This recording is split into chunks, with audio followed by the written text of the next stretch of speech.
नमस्कार, India daily live देख रहे हैं आप और मैं हूं आपके साथ Shivam Dubey. India daily live के बेहद खास कार्यक्रम उत्तर प्रदेश डेली लाइव में आप सबका बहुत बहुत स्वागत। बुलेटिन की शुरुआत करेंगे और रुक करेंगे पहली खबर की ओर। पहली खबर ग्रेटर नोएडा से है, जहां नोएडा एसटीएफ ने फर्जी दस्तावेजों के जरिए बैंकों से करोड़ों रुपए के लोन हड़पने वाले एक बड़े जो है गैंग का भंडाफोड़ कर लिया है और एसटीएफ ने गैंग के 8 सदस्यों को गिरफ्तार किया है, जो पिछले कई सालों से दिल्ली, उत्तर प्रदेश और उत्तराखंड के बिल्डर्स से मिलकर फर्जी फंडिंग और लोन प्रोसेस कराने का काम किया करते थे। ये लोग आधार कार्ड, पैन कार्ड और बैंक अकाउंट्स की फर्जी या खरीदी गई डिटेल लेकर विभिन्न बैंकों से पर्सनल और होम लोन पास करा रहे थे। अब तक ये गैंग 10 बैंकों से 100 करोड़ रुपए से ज्यादा की धोखाधड़ी कर चुका है। एसटीएफ ने अभियान के दौरान 126 पासबुक, चेकबुक, 170 डेबिट कार्ड, 45 आधार कार्ड, 27 पैन कार्ड, कई आईडी, 26 मोबाइल फोन, 3 लैपटॉप और 3 गाड़ियां बरामद की है। साथ ही 220 बैंक खातों को फ्रीज करने का पत्राचार भी किया गया। एसटीएफ इस पूरे नेटवर्क की कड़ियां खंगालने में जुटी हुई है।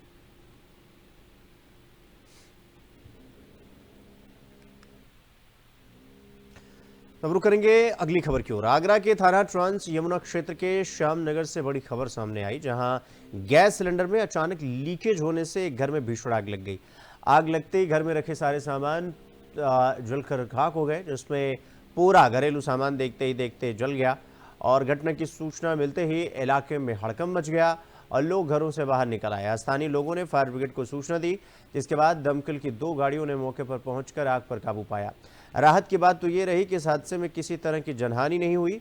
फिलहाल फायर विभाग सिलेंडर लीकेज की वजह और आग कैसे फैली इसकी जांच करने में जुटी हुई है। ये घटना फिर एक बार याद दिलाती है कि गैस सिलेंडर से संबंधित सुरक्षा मानकों का पालन करना कितना जरूरी है।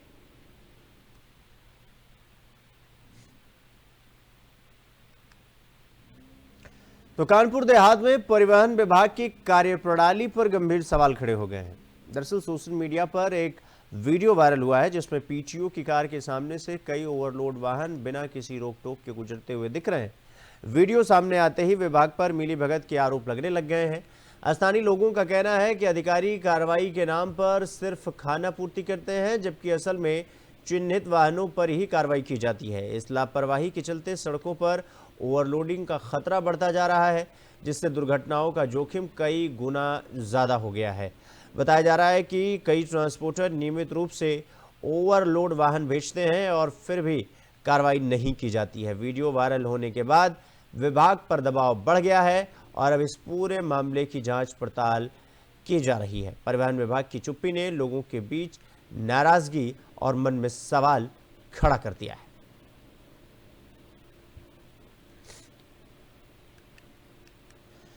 तो गोंडा जिले के कर्नलगंज थाना क्षेत्र के पारा गांव से दुखद खबर सामने आई, जहां अज्ञात कारणों से अचानक भीषण आग लग गई। आग की चपेट में आने से गांव के 3 मवेशी गंभीर रूप से झुलस गए। मौके पर मौजूद ग्रामीणों ने किसी तरह आग को नियंत्रित करने की कोशिश की, लेकिन तब तक एक मवेशी की दर्दनाक मौत हो चुकी थी। बाकी 2 मवेशियों की हालत अभी भी चिंताजनक बताई जा रही है और उनका इलाज चल रहा है। आग कैसे लगी ये अब तक साफ नहीं हो सका है, जिससे गांव में तरह तरह की चर्चाएं भी शुरू हो गई हैं।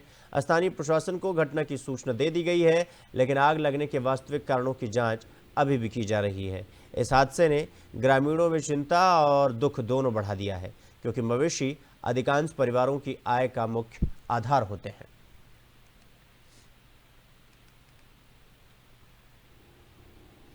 तो अब रुक करेंगे अगली खबर की ओर। अगली खबर मऊ से है, जहां पुलिस टीम ने अवैध शराब तस्करी के खिलाफ बड़ी कार्रवाई करते हुए एक युवक को ट्रक सहित गिरफ्तार किया है। पुलिस को गुप्त सूचना मिली थी कि ट्रक के माध्यम से अवैध शराब की खेप कहीं और भेजी जानी है।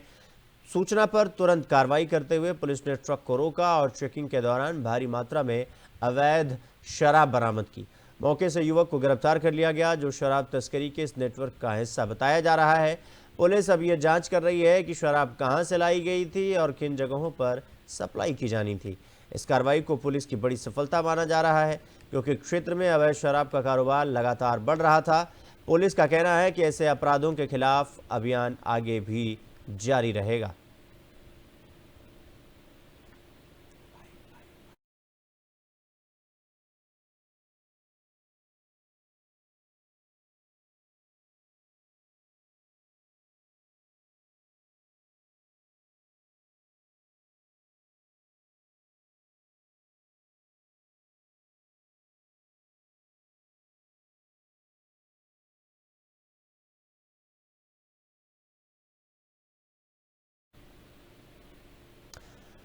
तो वहीं उत्तर प्रदेश की राजधानी लखनऊ में अंबेडकर परिनिर्वाण दिवस को लेकर बड़ा विवाद खड़ा हो गया। और वो क्यों? दरअसल समाजवादी पार्टी को इंदिरा गांधी प्रतिष्ठान में प्रस्तावित कार्यक्रम की अनुमति पुलिस ने नहीं दी, और जिसके बाद सियासत और तीखी जो बयानबाजी है वो सातवें आसमान पर पहुंच गई। दरअसल समाजवादी पार्टी के नेताओं का कहना है कि उन्हें जानबूझकर रोका गया और ये बाबा साहेब भीमराव अंबेडकर के प्रति अपमान है। सपा ने आरोप लगाया कि श्रद्धांजलि सभा का भाजपा विरोध कर रही है, जबकि भाजपा की ओर से फिलहाल कोई आधिकारिक प्रतिक्रिया सामने नहीं आई। सपा नेताओं ने यह भी कहा कि वो गांव-गांव जाकर दलित समाज को इस घटना की जानकारी देंगे। साथ ही उन्होंने दावा किया कि यदि भाजपा को 400 सीटें मिलती तो संविधान में बदलाव किया जाता। हालांकि ये सपा का राजनीतिक आरोप है जिसकी आधिकारिक पुष्टि नहीं है। कार्यक्रम रद्द होने के बाद दोनों दलों के बीच बयानबाजी तेज हो गई और मामला राजनीतिक रंग ले चुका है। हालांकि समाजवादी पार्टी के नेता ने क्या कुछ कहा है, एक बार आपको सुनवाते हैं, सुनिए। सभी साथियों, मामला बड़ा है और जिस तरह से हमारे नेताओं ने अपनी बात रखी, कुछ तो लाइन क्लियर हुआ होगा। निश्चित तौर पे बाबा साहब अम्बेडकर को इस देश में कुछ लोग मानते हैं, कुछ लोग नहीं मानते।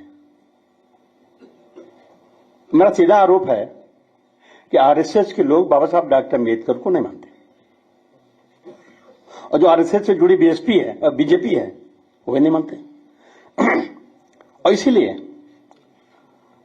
मानवर कांतरान जी ने अलख जगाई, बाबा साहब डॉक्टर अम्बेडकर के बारे में जगह जगह बताया, और हमारे बीच नहीं है।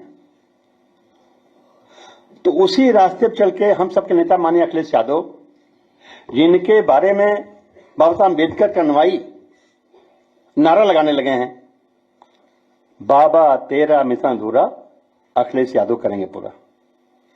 ये बड़ी बात है, किसने बताया नहीं। कार्यकर्ता समर्थक अपने आप नारा लगा रहे हैं, बाबा तेरा मिशन अधूरा, बाबा माने बाबा साहब अम्बेडकर, बाबा तेरा मिशन अधूरा, अखिलेश यादव करेंगे पूरा। इस देश में उच्च वर्ग के लोग तरक्की करके बहुत आगे बढ़े, लेकिन जो समाज लूटा है, पिटा है, कमजोर है, लाचार है, पिछड़ा गया है, वो भी आगे बढ़े। इसलिए बाबा साहब डॉक्टर अम्बेडकर ने जो संविधान लिखा, उसका प्रियम्बल लिखा, we the people of India having solemnly resolved to constitute India. Why to constitute? क्यों बनाना है? पहले बिगड़ा था, गुरु द्रोणाचार्य पढ़ाते थे, अर्जुन भीम नकुल सहदेव जैसे पढ़ते थे, एकलव्य चले गए पढ़ने, नहीं पढ़ाया, फिर भी काबिल हो गए। जिस अंगूठे की करिश्मा से काबिल थे, उस अंगूठे को कटवा लिया। तो भारत का अधिकतर समाज वो समाज है जिसे उस जमाने में पढ़ने का अधिकार नहीं था। जिस समाज को पढ़ने का अधिकार नहीं था, वो समाज आज पढ़ के जगह जगह मास्टर बन के पढ़ाने लग गया। जिस समाज को बड़े लोगों द्वारा अपमानित करने के बाद पीड़ा कोई सुनने वाला नहीं था, वो समाज पढ़ लिख के दरोगा होने लगा, पुलिस कप्तान होने लगा, एमएलए, एमपी, मंत्री, मुख्यमंत्री होने लगा। खटकती है, आरएसएस के लोगों को खटकती है। एमएस गोलवलकर ने, बाबा साहब डॉक्टर अम्बेडकर ने जब संविधान पेश किया, उसका ड्राफ्ट, तो 25 नवंबर 1949 को बाबा साहब दुखी मन से कहे संविधान सभा के अंदर कि आप लोग हमारे संविधान तारीफ कर रहे हैं, ये संविधान बढ़िया है, और मेरा बनाया हुआ संविधान चाहे कितना भी अच्छा हो, यह भविष्य में इस संविधान को लागू करने वाले अच्छे नहीं होंगे तो अच्छा संविधान भी पूरा होगा, और अगर भविष्य में इस संविधान को लागू करने वाले अच्छे होंगे तो यही संविधान अच्छा होगा। ये बात कही क्यों?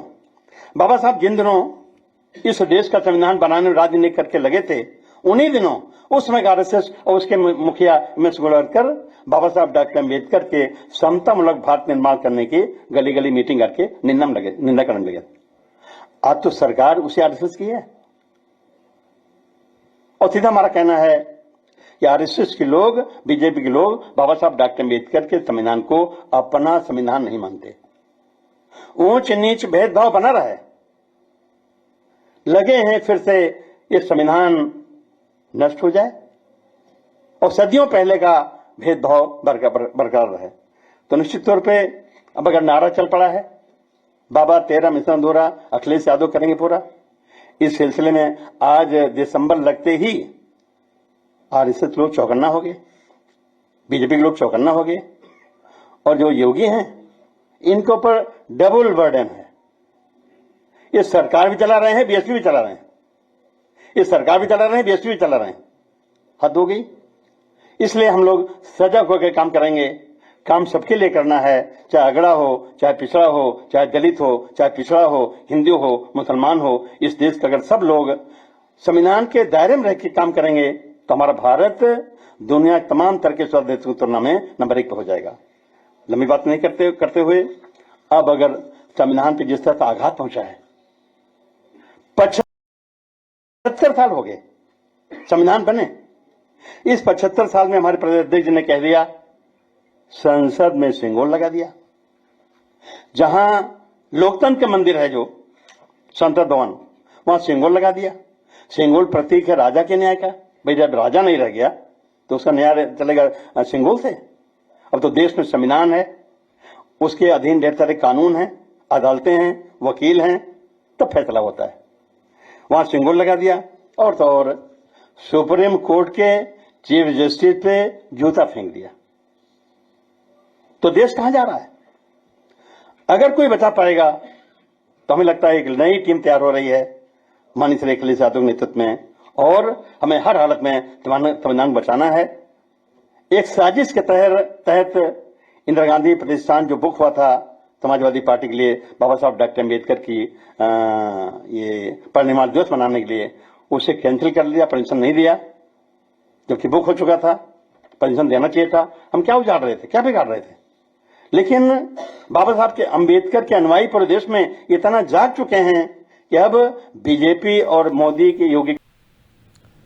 तो अब रुक करेंगे अगली खबर की ओर। जालौन के उरुई मुख्य कलेक्ट्रेट परिसर में आज कोटेदारों ने अपनी मांगों को लेकर जोरदार प्रदर्शन किया, जहां पर बड़ी संख्या में पहुंचे कोटेदार हाथों में ई पॉश मशीनें लेकर नारेबाजी करते हुए दिखाई दिए। उनका कहना है कि ई पॉश मशीनों की तकनीकी दिक्कतों और वितरण व्यवस्था में आ रही समस्याओं के कारण उपभोक्ताओं को भी परेशानियों का सामना करना पड़ रहा है। प्रदर्शनकारियों ने अपनी मांगों को लेकर जिला मजिस्ट्रेट के माध्यम से मुख्यमंत्री के नाम ज्ञापन सौंपा और जल्द ही समाधान करने की मांग की। कोटेदारों का आरोप है कि मशीनें बार बार फेल हो जाती हैं, जिससे राशन वितरण की प्रक्रिया जो है बाधित हो जाती है। कलेक्ट्रेट परिसर में कुछ देर तक माहौल गर्म रहा। हालांकि पुलिस और प्रशासन ने स्थिति को शांतिपूर्वक संभाल लिया और ज्ञापन सौंपने के बाद कोटेदार शांतिपूर्वक लौट गए। मामला अब प्रशासनिक स्तर पर विचाराधीन है और कोटेदारों को समाधान की उम्मीद है।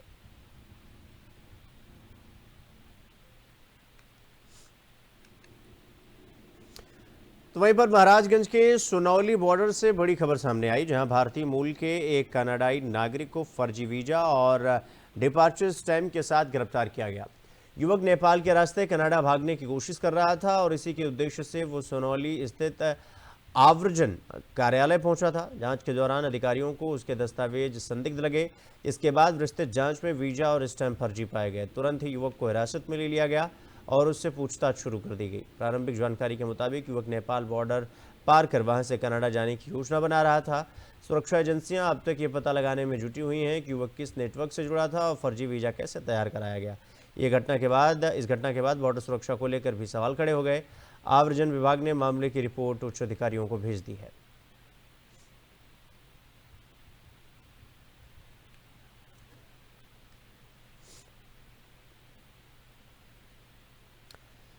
तो अगली खबर जालौन से है, जहां जिले से महत्वपूर्ण खबर आई है एसआईआर को लेकर, यानी systematic identification and important registration परियोजना का जो 85% जो काम है वो पूरा हो चुका है। दरअसल जिला मजिस्ट्रेट राजेश पांडे ने जनता से अपील की है कि जिन्होंने अभी तक अपने फॉर्म नहीं भरे हैं वो जल्द ही अपने संबंधित बीएलओ को फॉर्म सौंप दें, ताकि प्रक्रिया में कोई बाधा ना आए। जिलाधिकारी ने कहा कि एसआईआर परियोजना का उद्देश्य सभी नागरिकों की सही पहचान सुनिश्चित करना और सरकारी योजनाओं का लाभ सही पात्रों तक पहुंचाना है। उन्होंने सभी नागरिकों से सहयोग करने की अपील की है और कहा है कि समय पर फॉर्म जमा करने से पूरे जिले में काम सुचारू रूप से पूरा हो सकेगा। प्रशासन की टीम लगातार क्षेत्रवार दौरे कर रही है और लोगों को फॉर्म भरने में मदद कर रही है। एसआईआर के माध्यम से जिला प्रशासन सरकारी योजनाओं में पारदर्शिता और सटीकता बढ़ाने के प्रयास में है। जनपद की तीनों विधानसभाओं में कालपी, माधवगढ़ और उरई में लगभग 85% काम पूरा हो चुका है और अब जो 15% काम बचे हैं वो टेबल टॉप एक्सरसाइज है। लोग घर घर 3 बार से ज़्यादा जा चुके BLO, और जो लोग ट्रेसेबल नहीं हैं या जिनकी डेथ हो गई या जो कहीं शिफ्ट हो गए हैं उन पे काम चल रहा है और मैपिंग का काम चल रहा है। ऑलमोस्ट जनपद में इसका जो इनोवेशन फार्म के डिजिटाइजेशन का कार्य था ये लगभग पूरा हो गया है। अब केवल डेटा का उसका प्यूरिफिकेशन चल रहा है और लोग काम कर रहे हैं। मुझे उम्मीद है कि अगले 2-3 दिन में इसका जो पहला चरण का काम है ये समाप्त हो जाएगा। मैं जो लोग बचे हुए हैं उनसे अपील करना चाहूँगा कि आपको जो BLO ने फार्म दिया था, किन्हीं कारण से आप उसमें न रहें कि समय तिथि बढ़ा दी गई है और आप उसको लेकर रखे रहें और लास्ट मोमेंट में ला करके जमा करें। ऐसे मतदाता जिनका नाम वोटर लिस्ट में है और उनको फार्म दिया गया है सबको 100% चूँकि BLO ने वितरण किया था, तो उसको आप फार्म भर करके तुरंत जमा कर दें ताकि वो आपका फार्म जो है डिजिटाइज किया जा सके। और ये आप पूरा यकीन मानिए, अगर आपने समय से फार्म जमा नहीं किया तो आपका नाम वोटर लिस्ट में आएगा नहीं। BLO चूँकि ये कार्य प्रक्रिया जो है घर घर जा कर के वेरिफिकेशन करना है। अगर आप घर पे नहीं मिले हैं, कहीं अन्यत्र रहते हैं, आपका नाम एक से दूसरी विधानसभा में या दूसरे जगह पर है, तो आप बिल्कुल यकीन रखिए कि आपके फार्म भरे बिना या आपके रिलेटिव के फार्म बिना भरे हुए आपका नाम वोटर लिस्ट में ड्राफ्ट सूची में नहीं आएगा। जनपद की तीनों विधानसभाओं अगली खबर की ओर। अगली खबर में वाराणसी से है, जहां फरार ड्रग माफिया शुभम जायसवाल ने खुद का एक वीडियो जारी किया है और वीडियो में शुभम ने पुलिस और नेताओं को सीधी नसीहत दे डाली है और ये कहा कि उसके बारे में भ्रम न फैलाया जाए। वीडियो में शुभम ने आरोप लगाया कि पुलिस उसे फर्जी मामलों में फंसा रही है और उसे प्रताड़ित किया जा रहा है। इसके अलावा उन्होंने दावा किया कि जिन माल को पुलिस ने पकड़ा है वो उनका नहीं था और ड्रग विभाग के अधिकारी उनसे पैसे मांगते हैं। शुभम ने यह भी कहा कि उसका किसी राजनेता से कोई संबंध नहीं है और सवाल उठाया कि अगर वो दोषी है तो दवा बनाने वाली कंपनी क्यों नहीं। वीडियो वायरल होने के बाद पुलिस रिकॉर्ड में शुभम अभी भी फरार है और प्रशासन ये बताने में असमर्थ है कि वो कहां छिपा है। मामला अब जांच और सुरक्षा एजेंसियों की निगरानी में है।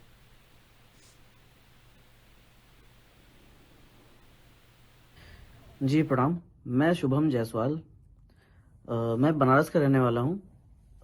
आज काफ़ी दिनों से, लगभग 1 महीने से मेरे बारे में news channel, social networking sites और बड़े बड़े नेताओं के प्रेस कॉन्फ्रेंस में मेरे बारे में बोला जा रहा है कि मैंने जहरीली सिरप बेची है, जहरीली दवाओं का मैं क्रय विक्रय किया हूँ। मेरे द्वारा बेची गई दवाओं से बच्चों की मौत हुई है, मासूम बच्चों की मौत हुई है और भी काफ़ी तरीके की बातें फैलाई जा रही हैं। यहाँ तक कि सदन में भी ये बात बोला गया कि यूपी में और बनारस में मेरे द्वारा ऐसी दवाओं का विक्रय किया गया है जो कि प्रतिबंधित है, नकली हैं और नशीली हैं और ऐसी दवाएं जिनसे बच्चों की मौत हुई है। तो जी, मैं आप सभी को ये बताना चाहता हूँ कि ये सारी बातें झूठ हैं। माननीय अखिलेश यादव जी, जो कि समाजवादी पार्टी के राष्ट्रीय अध्यक्ष हैं, उन्होंने भी इस पे टिप्पणियां की हैं। उनके अलावा भी बहुत से नेता लोग ऐसा बोल रहे हैं कि मैंने जहरीली सिरप बेची है, बच्चों की मौत हो गई है, या खांसी हो तो आप सिरप मत पीजिए। जी, इस तरीके की बहुत सी बातें हुई हैं। आप सभी को मैं बिल्कुल क्लियर करना चाहता हूँ कि ये सारी बातें झूठ हैं। मेरे द्वारा ऐसा कोई कार्य नहीं किया गया है। आप देखिए कि ये है फेंसिडिल कफ सिरप, ये एबट हेल्थ केयर का आता है। एबट हेल्थ केयर एक मल्टीनेशनल कंपनी है। जी, आपको मैं बता दूं कि फेंसिडिल कफ सिरप ना ही प्रतिबंधित है, ना ही जहरीली है, ना ही किसी भी तरह की नारकोटिक श्रेणी में आती है। आप, मेरे पास डॉक्यूमेंट्स हैं इससे रिलेटेड जो भारत सरकार ने जारी किए हुए हैं। ये एक सामान्य श्रेणी की दवा है जिसको कफ होने पे यूज करते हैं। अब रुक करेंगे अगली खबर की ओर। अगली खबर अमरोहा से है, जहां SIR परियोजना में तेजी से प्रगति हुई है और जिला मजिस्ट्रेट ने BLO यानी बूथ लेवल ऑफिसर के उत्कृष्ट कार्य की खुलेआम सराहना की है। जिले में अब तक SIR का 98% यानी 98% काम पूरा हो चुका है और लगभग 90% BLO ने अपने 100% लक्ष्य को पूरा कर लिया है। विशेष रूप से जो BLO इस लक्ष्य को समय से पूरा करने में सफल हुए हैं उन्हें सम्मानित भी किया गया। जिलाधिकारी ने सभी नागरिकों से अपील की है कि जो लोग अब तक फॉर्म नहीं भर पाए हैं वो जल्द इसे अपने संबंधित BLO को सौंप दें। प्रशासन के मुताबिक अगर सभी शेष फॉर्म समय समय पर जमा हो जाता है तो आज जिले में SIR का काम 100% पूरा हो जाएगा। ये परियोजना नागरिकों की पहचान को सुदृढ़ करने और सरकारी योजनाओं के लाभ और सही पात्रों तक पहुंचाने में बेहद महत्वपूर्ण है। आयोग के निर्देशों के क्रम में और सीओ साहब के निर्देशों के आधार पर जनपद अमरोहा में एसआईआर का काम चल रहा था और अब हमारा जनपद 98% से ज़्यादा पूरा कर चुका है। थोड़ा सा ही काम बचा है जो मुझे लगता है कि जल्द ही हम लोग पूरा कर देंगे। इसमें विशेष तौर पे मैं ये कहूँगी कि हमारे यहाँ पे बीएलओज ने बहुत अच्छा काम करा है, जिन्होंने फॉर्म भरने के साथ साथ कलेक्शन का भी बहुत अच्छा काम करा है, जिसमें लगातार उनकी सराहना की जा रही है, उनको सम्मानित किया जाता है, चाहे जिला स्तर पे हो चाहे तहसील स्तर पे हो। साथ ही साथ जो हम लोगों के सहायक अधिकारी लगे थे, सहायक नोडल्स लगे थे, सहायक असिस्टेंट्स लगे थे बीएलओज के साथ, उन्होंने भी उत्कृष्ट कार्य करा है।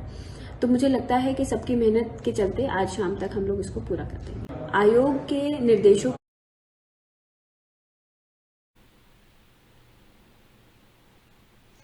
तो इसी खबर के साथ बुलेटिन में फिलहाल इतना ही, लेकिन देश और दुनिया की तमाम खबरों को देखने के लिए देखते रहिए इंडिया डेली लाइव।